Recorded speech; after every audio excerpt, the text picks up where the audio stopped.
ద్రుపదుడు అడిగినట్టు యాజీ యాగం చేస్తానని చెప్పాడు. కానీ అది చాలా కష్టమైన యాగం అని, అతను తమ్ముడు లేకుండా చేయలేనని అన్నాడు. ఆ తర్వాత యాజీ ఉపయాజీ తన మాట కాదనడు అనే విషయం తెలిసి మాట్లాడి ఒప్పించాడు. యజ్ఞం మొదలైంది.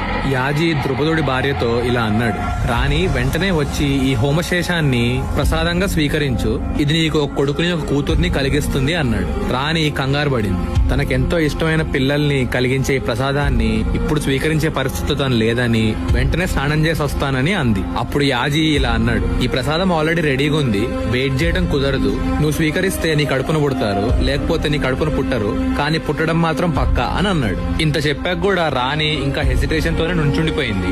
అప్పుడు యాజీ ఏం మాట్లాడకుండా ఆ ప్రసాదాన్ని తీసుకెళ్లి హోమంలో వేశాడు. ఆ మంటల్లో ఉంచి కిరీటము, కవచము, ఖడ్గము, బాణము, ధనస్సు అన్ని వేసుకొని ఒక వారియర్ లేచాడు. ఇతను పాంచాలుల భయం పోగొడతాడని, వారి కీర్తిని పెంచుతాడని, ద్రుపదుడు రివెంజ్ తీసుకోవడానికి, ద్రోణాచార్యుని చంపడానికే పుట్టాడని, శత్రువులని సంహరించడానికి పుట్టాడు కాబట్టి దృష్టుడు, అలాగే కవచాలతో పుట్టాడు కాబట్టి ద్యుమ్నుడు, ఆ రెండు కలిపి ఇతని పేరు దృష్టద్యుమ్నుడు అని అక్కడున్న యాజీ ఉపయాజీ చెప్పారు.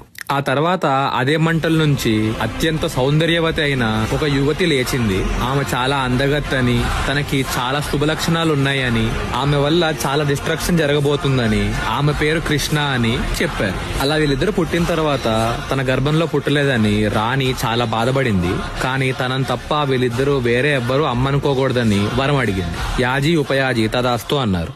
ఆ కథ ఇక్కడ దాకా చెప్పి ఆ ఋషి అక్కడి నుంచి వెళ్ళిపోయాడు. అప్పుడు వ్యాసుడు వచ్చి కుంతిని పాండవుల్ని పాంచాల దేశం వైపు వెళ్ళమన్నాడు. పాండవులు వాళ్ళ జర్నీ కంటిన్యూ చేశారు.